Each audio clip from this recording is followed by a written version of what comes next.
The stars looked different in the Kepler Nebula. Captain Jake Morrison pressed his face against the viewport of the bridge and watched the purple clouds of gas drift past his ship. The nebula was beautiful, but it was also dangerous. Ships could hide in here for weeks without being found. Jake turned away from the window and looked at his crew. They were good people. He had served with most of them for 3 years. Lieutenant Amy Carter sat at the weapons station, her fingers dancing over the controls as she ran another systems check. Chief Ben Rodriguez was hunched over the engineering panel, making sure their engines were running quietly.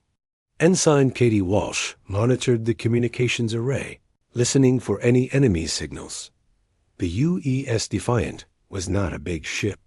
It was a destroyer, built for speed and stealth rather than heavy fighting. Jake liked it that way. Big ships were slow and easy to spot. The Defiant could slip in and out of places where larger vessels would never dare to go. Today was different. Though, today they were going up against something much bigger than themselves. Jake walked over to his command chair and picked up the data pad that contained their orders. He had read them 10 times already, but he still could not believe what command was asking them to do. The Zephyrian Empire was moving a massive fleet through this sector. Intelligence reports said it was the biggest armada the aliens had ever assembled. Over 200 ships, all heading toward the human colonies in the New Haven system. The orders were simple but terrifying. Get close to the enemy fleet, count their ships, figure out what they were planning, send the information. Back to Earth. Try not to get killed. Jake had been in the Navy for 15 years. He had seen combat against pirates and raiders. He had even fought against small Zephyrian patrol groups. But this was different. This was a suicide mission, and everyone on the bridge knew it. Captain, Amy said from her station, I have the latest sensor reports from the outer system. The Zephyrian fleet is still 3 hours away from our position. Good, Jake replied. That gives us time to get into position. Katie, any word from command? Katie shook her head. Nothing new, sir. Last message just repeated our orders. Get in, get the information, get out. Ben looked up from his engineering station. Captain, I have been thinking about our stealth systems. If we run silent and keep our power output low, we might be able to get close enough to scan their formation without being detected. Jake nodded. The Defiant had some of the best stealth technology in the human fleet. It was experimental, and sometimes it did not work perfectly, but it was their only chance of surviving this mission. How close do you think we can get? Jake asked. Maybe 5,000 kilometers, Ben said. Any closer and their sensors will pick us up for sure. 5,000 kilometers was nothing in space combat. Most battles were fought at distances 10 times that far.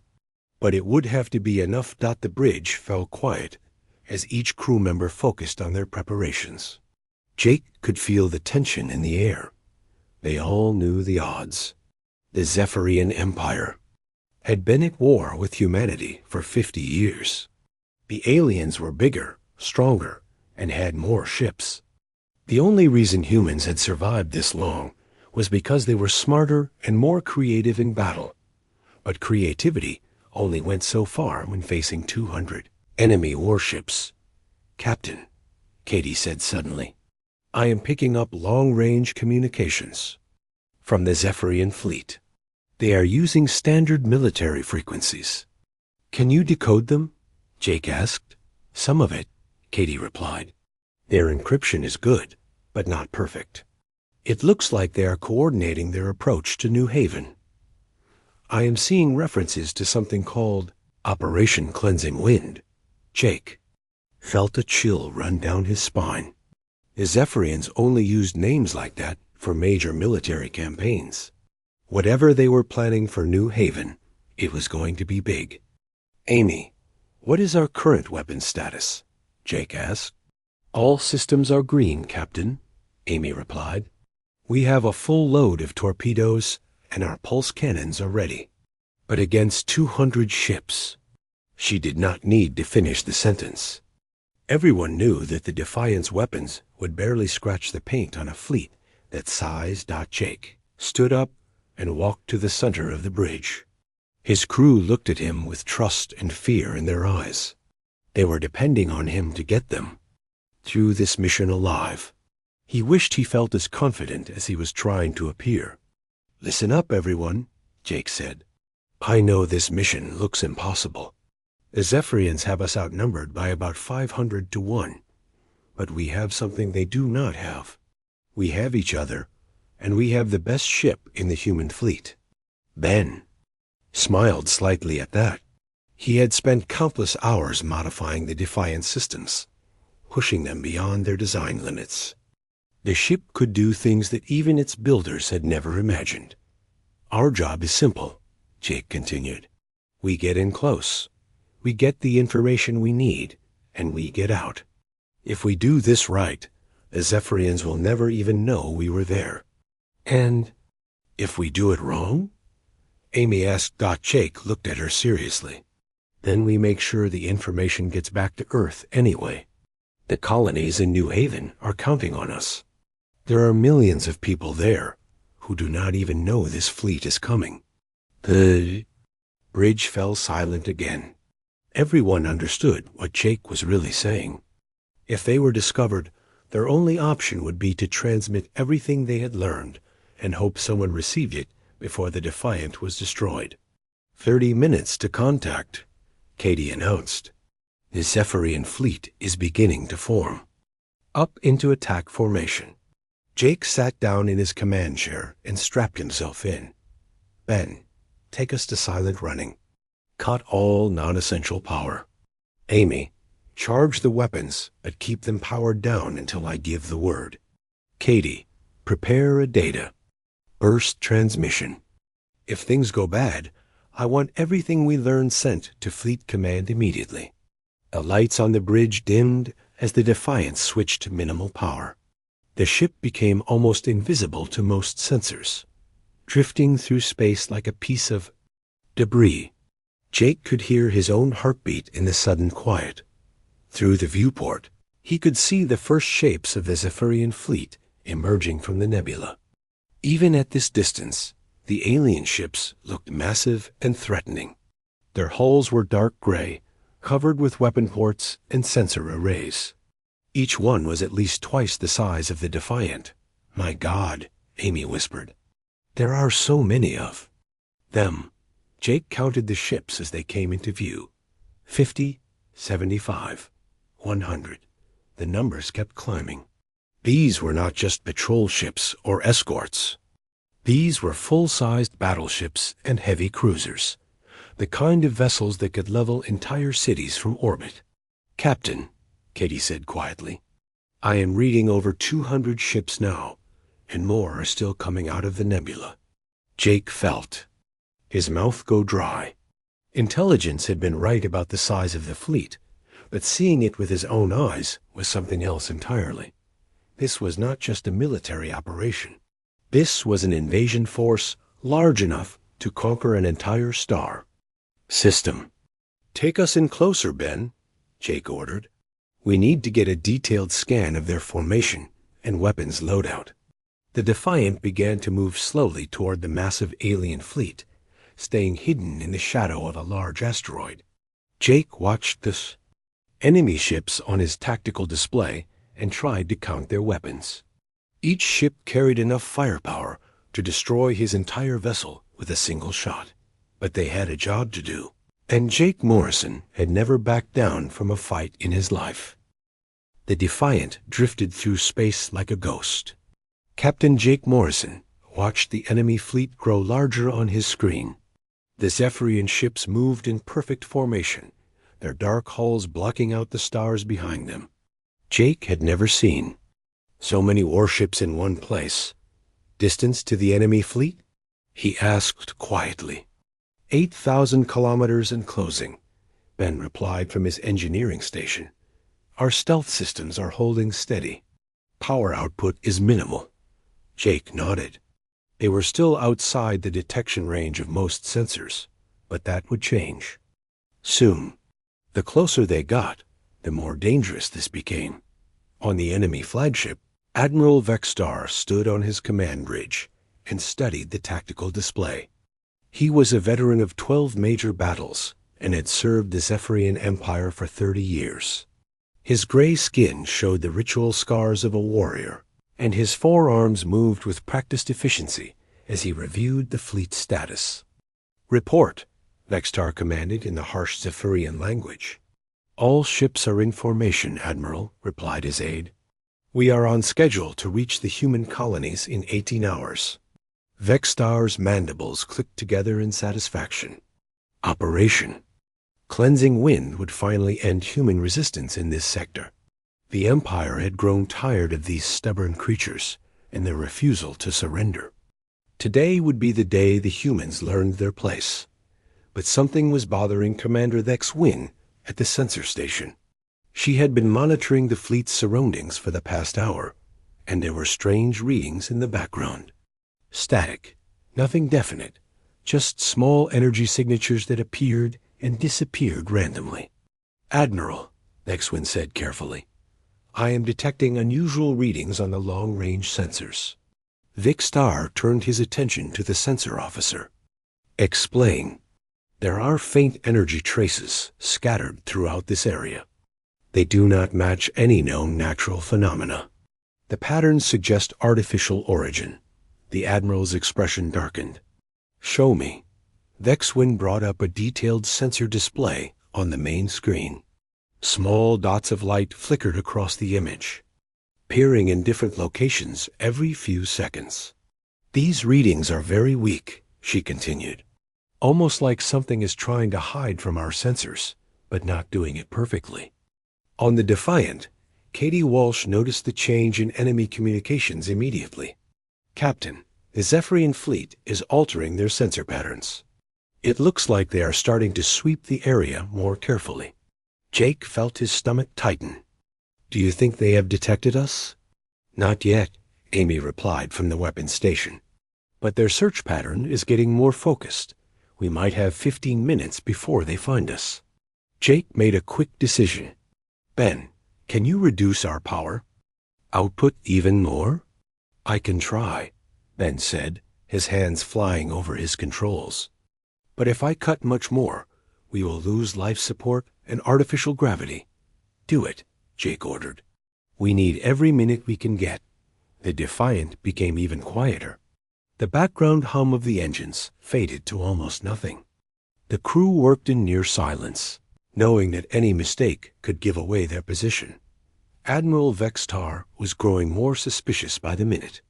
He had not survived 30 years of warfare by ignoring his instincts, and something felt wrong about this situation. "Increase sensor power to maximum," he ordered. "I want a detailed scan of every piece of debris in this area." "Yes, Admiral," Vexwin replied. She began routing additional power to the sensor arrays. The flagship's detection capabilities increased dramatically. "There," she said suddenly. "Sector 7, bearing 294. I have a solid contact." All eyes on the Zephyrian bridge turned to the main display. A small red dot appeared on the screen, moving slowly through space. "Analysis," Vexstar demanded. Vexwin studied her readings carefully. "The object is approximately 200 meters long. It has a metallic hull and is generating very low power emissions. The design does not match any known asteroid or space debris." Vexstar's four eyes narrowed. "It is a ship." "Yes, Admiral." "A small warship operating in stealth mode."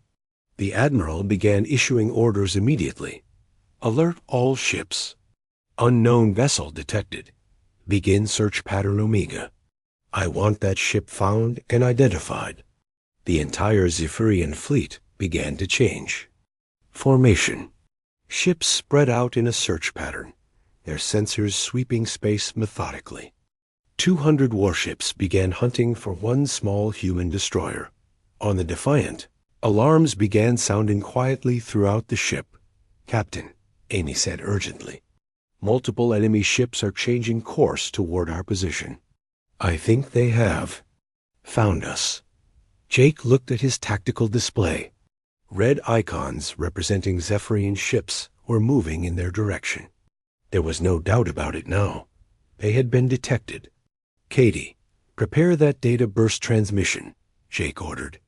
"If we are going down, Command needs to know what we learned." "Already prepared, Captain," Katie replied. "I can transmit on your command." Jake faced the most important decision of his career. If he ordered the transmission now, it would definitely reveal their position to the enemy. But if he waited too long, they might be destroyed before they could send the information. "Ben, how much longer can we maintain stealth?" he asked. "Maybe 5 more minutes," Ben replied. "After that, they will have us locked down for sure." Jake thought quickly. 5 minutes was not enough time to escape, but it might be enough to gather more intelligence about enemy capabilities and battle plans. "Hold the transmission," he decided. "We stay hidden as long as possible. I want to learn everything we can about this fleet." The Zephyrian search was getting closer. Admiral Vexstar watched the tactical display as his ships closed in on the unknown contact. Several thoughts were running through his mind. Who would be foolish enough to spy on a fleet this size? And why did the ship's energy signature seem familiar? "Admiral," Vexwin said, "I am getting more detailed readings on the target. The hull configuration matches something in our military database." "Show me," Vexstar ordered. A 3-dimensional image appeared on the screen. It showed the outline of a sleek warship with angular lines and multiple weapon ports. Vexstar studied the design carefully, and a cold feeling began growing in his chest. "Run a comparison with historical records," he commanded. Vexwin's fingers worked quickly across her console, searching database now, cross-referencing hull design with known enemy vessels. Seconds passed like hours. Then the computer found a match. "Admiral," Vexwin said, her voice suddenly uncertain, "the design matches human warship configurations from the First Contact War." The entire Zephyrian bridge fell silent. Every officer knew the stories from that conflict 50 years ago. They had been told and retold in military academies across the Empire. The humans had been outnumbered and outgunned, but they had fought with a ferocity and creativity that shocked the galaxy. "Are you certain?" Vexstar asked quietly. 97% match, Admiral. That is a human warship." Admiral Vexstar stared at the display for a long moment. He had studied human tactics extensively during his military education. Every Zephyrian officer had. The humans were dangerous opponents, known for their unpredictable strategies and their refusal to surrender, even in hopeless situations. "Signal the fleet," he ordered finally. "All ships are to halt their advance immediately." "Admiral?" his aide asked in confusion. "You heard me. Full stop. No ship moves without my direct order." Across the Zephyrian fleet, over 200 warships began to slow down. A massive armada that had been unstoppable just minutes before came to a complete halt in space. On the Defiant, the crew watched in amazement as the enemy fleet stopped moving. "Captain," Amy said in disbelief, "they have stopped. All of them." Jake stared at his tactical display. This was not what he had expected. Why would an entire fleet stop just because they detected one small ship? "Katie, are you picking up any enemy communications?" he asked. "Yes, sir. Lots of chatter between their ships.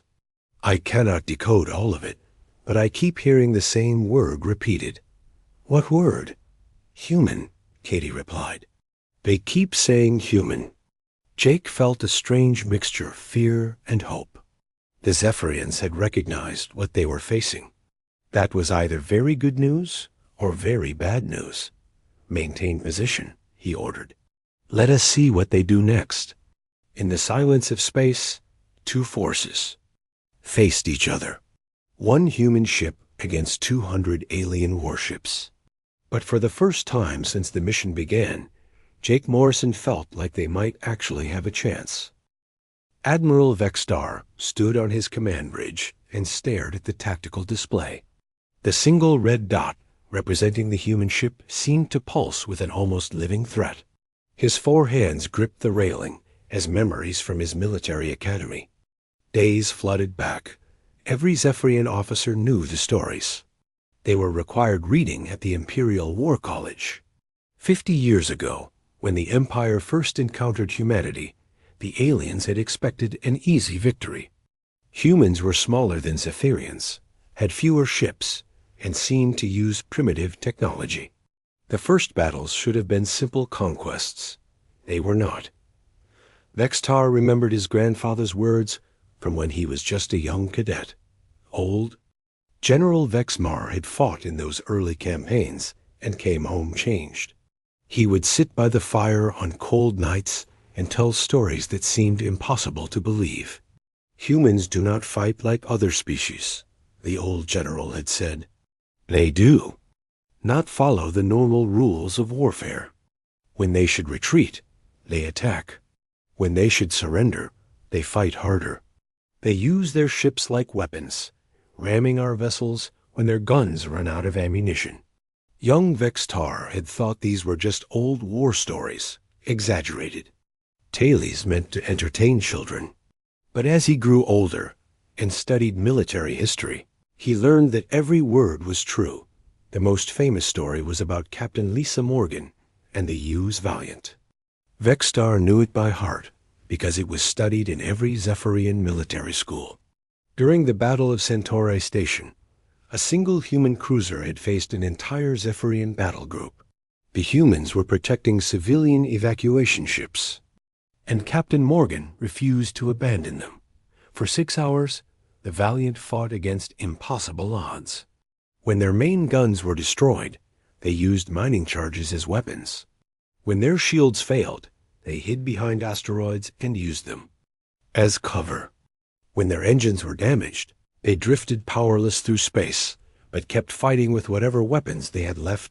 Captain Morgan had done things that no Zephyrian commander would ever consider. She used her own ship's wreckage as a weapon, ramming it into enemy vessels. She turned her cargo bays into giant bombs and launched them at Zephyrian ships. She even used the station's old communication array to jam enemy sensors. The battle only ended when human reinforcements arrived, and the evacuation was complete. The Valiant was completely destroyed, but Captain Morgan had saved over 50,000 civilians. More importantly, she had taught the Zephyrian Empire that humans were unlike any enemy they had ever faced. "Admiral," Commander Vexwin said quietly, bringing Vextar back to the present. "Orders, sir?" Vextar looked around his bridge. His officers were waiting for him to make a decision. 200 ships against one. It should be simple. But nothing involving humans was ever simple. "Pull up the tactical files on human combat doctrine," he ordered. The main screen changed to show page after page of military analysis. 50 years of studying human warfare had taught the Zephyrians many things. Humans used what they called asymmetric tactics. They turned their weaknesses into strengths and found ways to win battles they should have lost. Human ships were smaller and faster than Zephyrian vessels. Instead of trying to match alien firepower, they used speed and surprise. They would attack from unexpected directions, use asteroid fields and nebulas as cover, and strike at weak points in enemy formations. But the most dangerous thing about humans was their psychology. They refused to accept defeat. Even when facing overwhelming odds, they would continue fighting until their ships were completely destroyed. This made them unpredictable and extremely dangerous opponents. Vexwin read from the tactical files. Human ships have been known to use ramming attacks when conventional weapons fail. They often sacrifice themselves to damage larger enemy vessels. Standard doctrine recommends maintaining maximum distance when engaging human forces. Vexstar nodded grimly. What about their stealth capabilities? Advanced but limited, Nexwin replied. Human stealth technology allows them to hide from sensors for short periods. However, they often use this time to position themselves for surprise attacks. Military doctrine suggests that a hidden human ship should be considered an immediate threat. The Admiral turned to his communications officer. Any response from the human vessel? None, Admiral. They are maintaining radio silence. This was another classic human tactic. By staying quiet, they forced their enemies to make the first move. It was psychological warfare at its most basic level. The humans wanted the Zephyrians to worry about what they might be planning, and it was working. Admiral, his aide said quietly, perhaps we should simply destroy the human ship and continue. With our mission, one small vessel cannot threaten our entire fleet. Vextar looked at the young officer with a mixture of pity and concern. Have you studied the Battle of Wolf 359? The aide shook his head. 3 human destroyers held off a Zephyrian assault fleet for 2 days, Vextar explained. They used hit-and-run tactics, hiding in an asteroid belt and striking at our supply ships. By the time we finally destroyed them, they had damaged or destroyed 37 of our vessels. The bridge fell silent. Every officer was thinking the same thing. If 3 human ships could cause that much damage, what could this one ship do to their formation? On the Defiant, Captain Jake Morrison was trying to understand why the enemy fleet had stopped. His crew worked quietly at their stations, gathering as much intelligence as possible while they had the chance. Katie, what are you hearing from? Their communications? Jake asked. Lots of cross-chatter between ships, Katie replied. I am picking up references to historical battles and something about human tactics. It sounds like they are having some kind of debate. Amy looked up from her weapons console. Captain, I have been studying their formation. They have spread out into a defensive pattern. That is not normal behavior for a fleet this size. Jake felt a spark of hope. The Zephyrians were being cautious. That meant they respected human military capabilities, even when facing just one ship. Ben, how are our stealth systems holding up? He asked. Still operational, Ben replied. But I do not think they matter anymore. The enemy knows exactly where we are. They just are not doing anything about it. Jake made a decision that would change everything. Katie, open a communication channel to the enemy flagship. His crew stared at him in shock. Captain, Amy asked, if they want to talk, let us give them something to talk about. Jake said with a grim smile. Katie's hands moved over her console. Channel open, sir. Jake stood up and straightened his uniform. He knew that how he handled the next few minutes could determine whether his crew lived or died. On the Zephyrian flagship, the communications officer suddenly looked up in surprise. Admiral, we are receiving a transmission from the human vessel. Put it on screen, Vextar ordered. The main display changed to show the bridge of the Defiant. Captain Jake Morrison stood in the center of the screen, looking calm and confident despite facing impossible odds.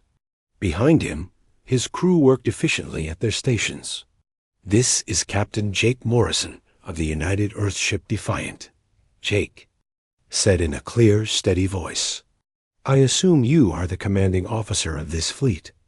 Vextar stepped forward. I am Admiral Vextar of the Zephyrian Third Fleet. You are trespassing in Imperial space. Jake smiled slightly. Actually, Admiral, you are the one who is trespassing. This is human protected space. You and your fleet need to turn around and go home. The audacity of this statement left the Zephyrian bridge speechless. A single human ship was ordering an entire fleet to retreat. You are outnumbered 200 to 1, Vextar said carefully. I have noticed, Jake replied. But numbers do not always determine the outcome of a battle. I think you know that better than most. Vextar felt a chill run through his body. The human captain was right. Zephyrian military history was full of examples where human forces had won against overwhelming odds. "What do you want?" Vextar asked.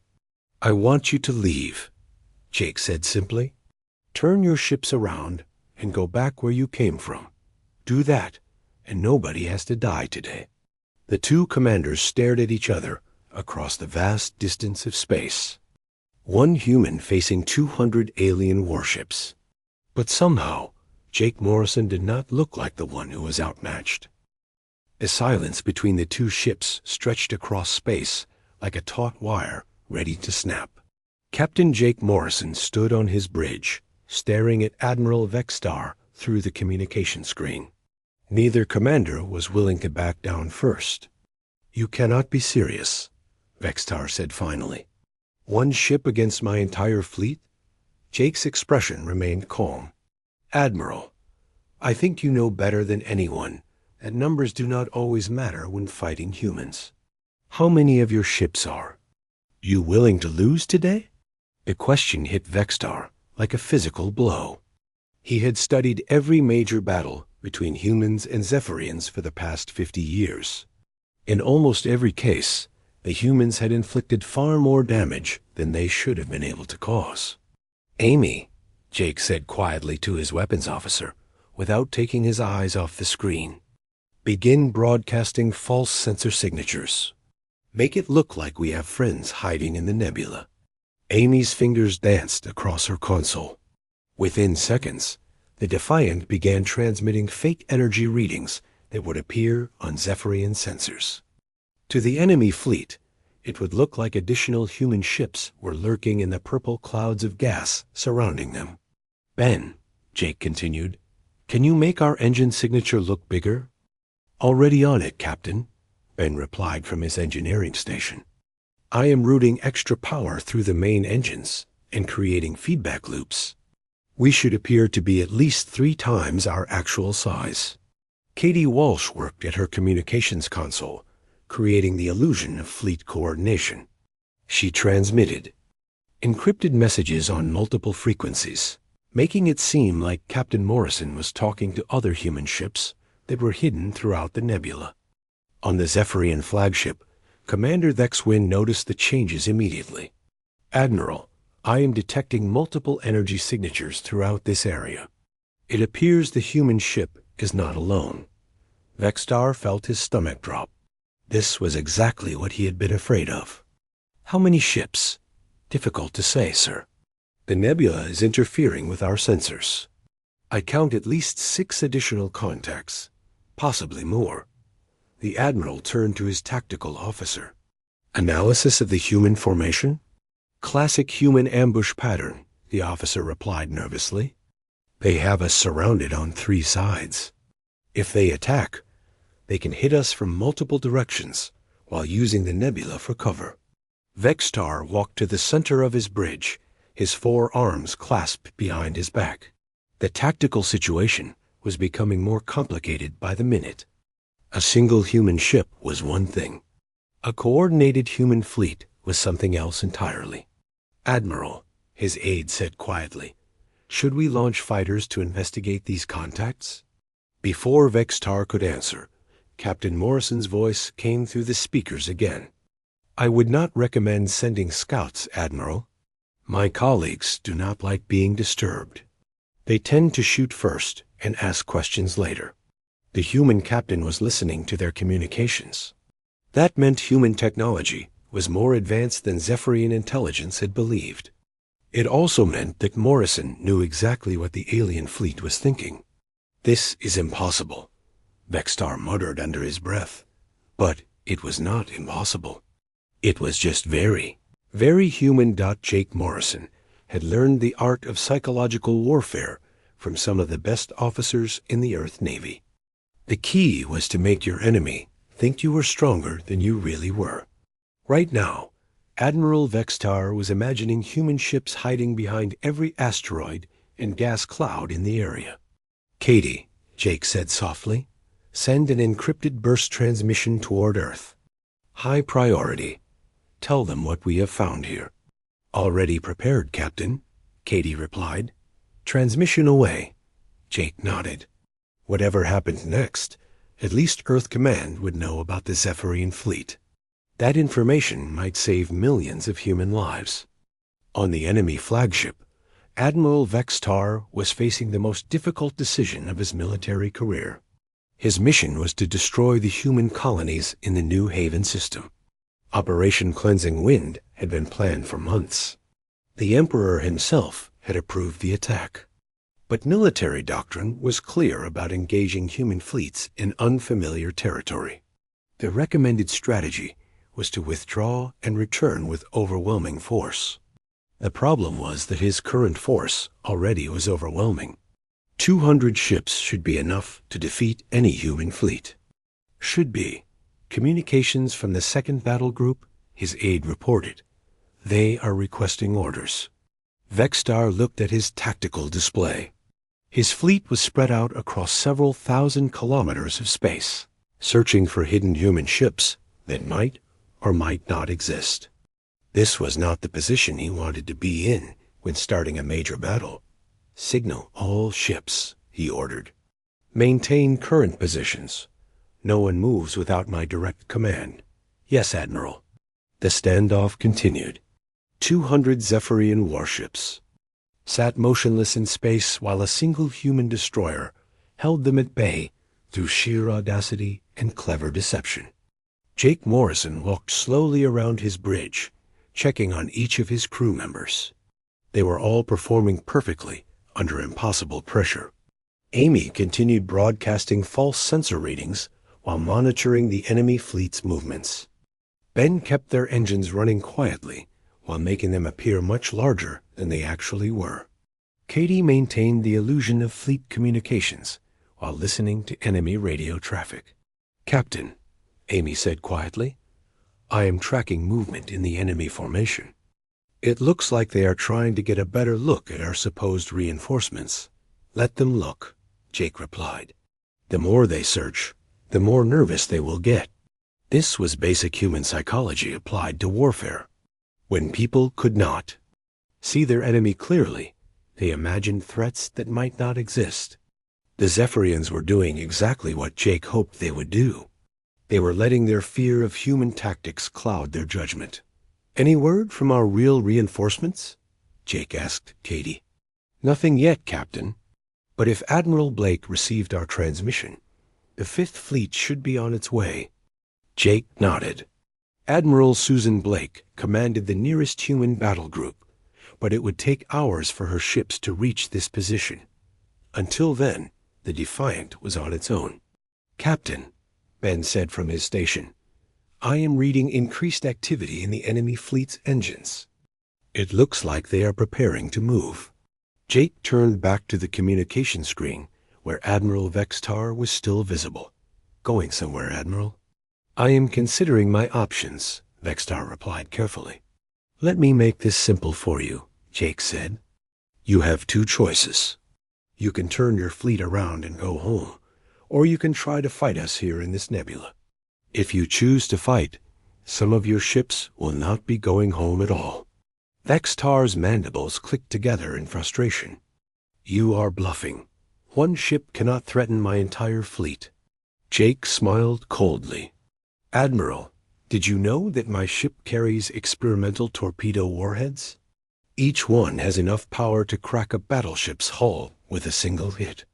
And thanks to our current position, we can hit your flagship before you can react. This was only partly true. The Defiant did carry advanced torpedoes, but they were not as powerful as Jake claimed. However, Vextar had no way of knowing that. Moreover, Jake continued, my colleagues in the nebula are equipped with the same weapons. If this fight starts, it will be over very quickly. The threat was clear. Even if the Zephyrian fleet could win, they would suffer heavy casualties. Admiral Vextar had to decide if Operation Cleansing Wind was worth losing half his ships. I need time to consider your proposal, Vextar said finally. You have 1 hour, Jake replied. After that, We will assume you have chosen to fight." The communication ended, leaving both fleets in tense silence. The next hour would determine whether the New Haven colonies lived or died.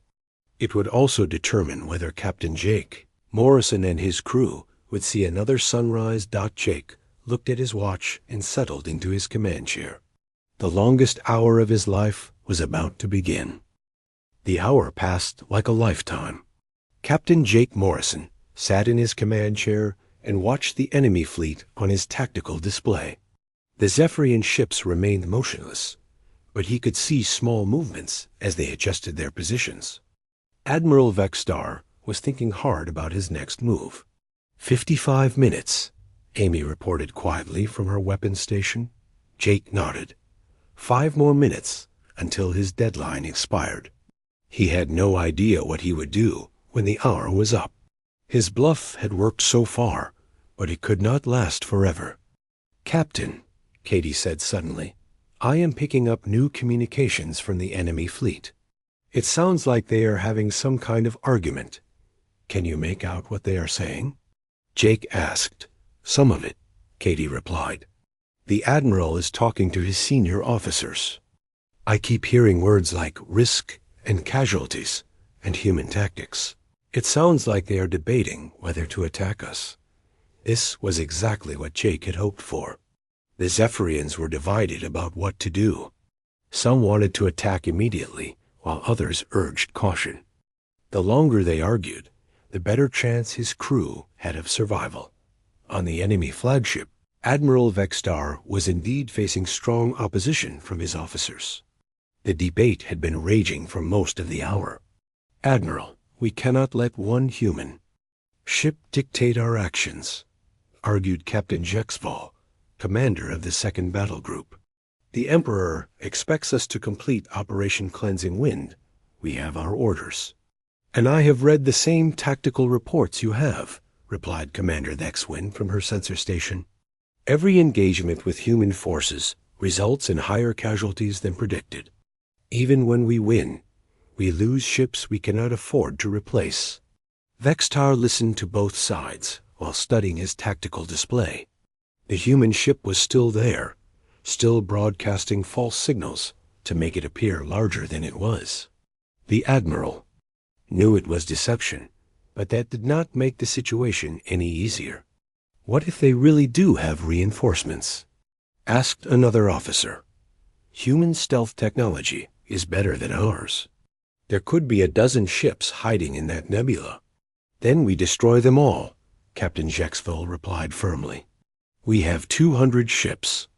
Even if the humans have 10 vessels, we still outnumber them 20-1. The Battle of Kepler Station was fought at 30-1 odds, Thexwind reminded them. The humans still managed to destroy half our fleet before reinforcements arrived. The argument continued, but Vexstar was no longer listening. He was thinking about his grandfather's stories and the lessons learned from 50 years of fighting humans. The most important lesson was simple: never underestimate what desperate humans could accomplish. "Admiral," his aide said quietly, "the deadline is approaching. What are your orders?" Vexstar was about to answer when something new appeared on the tactical display. His sensor officer looked up in alarm. "Admiral, new contacts emerging from hyperspace. Multiple ships approaching at high speed." Every eye on the bridge turned to the main screen. Bright flashes of light marked the arrival of new vessels. One by one, human warships dropped out of hyperspace and took up positions around the Zephyrian fleet. Jake Morrison felt a wave of relief wash over him as he watched the 5th Fleet arrive. Admiral Susan Blake had received his transmission and responded faster than anyone had expected. 37 human ships appeared on his display, taking up perfect attack positions around the enemy formation. "Captain," Amy said with a grin, "it looks like the cavalry has arrived." "About time," Jake replied. He opened a communication channel to the lead human ship. "Admiral Blake, this is Captain Morrison. Thank you for accepting my invitation to the party." Admiral Blake's voice came through the speakers with obvious amusement. "Captain Morrison, When we received your transmission, saying you were having a staring contest with 200 enemy ships, we thought you might need some help. The arrival of human reinforcements changed everything. Admiral Vexstar now faced a real fleet, not just clever deception. The psychological advantage that Captain Morrison had been using was now backed up by actual firepower. "Admiral," Vexwin reported from her station, "I count 37 human warships. They have us surrounded on all sides." Vextar studied the new tactical situation. The humans were still outnumbered, but not by much. More importantly, they held the tactical advantage. His fleet was spread out and unprepared for battle, while the human ships were in perfect attack formation. "Analysis," he ordered. "The human fleet consists of heavy cruisers and destroyers," his tactical officer reported. "Standard Earth Navy battle group configuration. They are positioned to attack our flanks and rear simultaneously." This was the nightmare scenario that every Zephyrian commander feared. Fighting humans in open space, when they had time to prepare, was bad enough. Fighting them when they held the tactical advantage was often suicidal.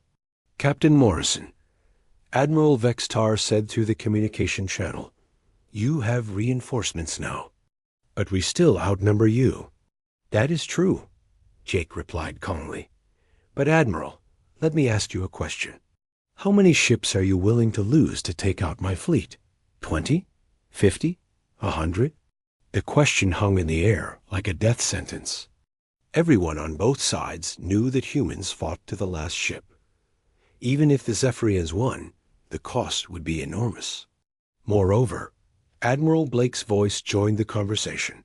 "You are a long way from home, Admiral Vextar. Even if you defeat use here, what happens when more human fleets arrive? We know where you are now. We will keep coming until you have nothing left." This was the strategic reality that Vextar had been trying to avoid thinking about. Operation Cleansing Wind was supposed to be a quick strike that would end human resistance in this sector. Instead, it had turned into a prolonged engagement that could drag on for months. "Admiral," Captain Morrison said, "I am going to make you the same offer I made an hour ago. Turn your fleet around and go home. No one has to die here today." Vextar looked around his bridge at his officers. He could see the uncertainty in their eyes. They were brave warriors, but they were also smart enough to recognize a bad situation. "What guarantee do I have that you will not attack my fleet as we withdraw?" Vextar asked. "You have my word as an officer," Morrison replied. "We are here to protect human colonies, not to start unnecessary fights. Leave our space peacefully, and we will let you go." The offer was more generous than Vextar had expected. Most military commanders would demand unconditional surrender or complete destruction of the enemy fleet. But humans were different. They fought fiercely when threatened, but showed mercy when they had the advantage. "I need to consult with my superiors," Vextar said finally. "You have 10 minutes, Admiral Blake replied. "After that, we will assume you have chosen to fight." The communication ended, leaving the Zephyrian bridge in tense silence. Vextar walked to his command chair and sat down heavily. The decision he made in the next few minutes would determine the fate of his entire fleet. "Open a channel to Imperial Command," he ordered. "Yes, Admiral." Vextar spent 5 minutes explaining the situation to his superiors. The response was not what he had hoped for, but it was what he had expected. The Empire could not afford to lose 200 ships in a single battle, even if it meant abandoning Operation Cleansing Wind. "Signal the fleet," Vextar ordered when the communication ended. "All ships are to begin withdrawal immediately. We are returning to Imperial space." "Admiral?" his aide asked in surprise. "You heard me. Send the signal." Across the Zephyrian formation, ship after ship began turning away from the human fleet. The massive armada that had seemed unstoppable just hours before was retreating without firing a single shot. On the Defiant, Jake Morrison watched the enemy ships leave and felt a mixture of relief and pride. His crew had done the impossible. They had faced down an entire alien fleet and lived to tell about it. "Captain," Amy said with a smile, "I think we can mark this mission as a success." Jake nodded and opened a communication channel to Admiral Blake. "Admiral, thank you for the assist. I was running out of clever things to say." "Anytime, Captain," Blake replied. "Though next time you decide to threaten an entire enemy fleet by yourself, maybe give us a little more advance notice." Jake laughed for the first time in hours. "I will try to remember that."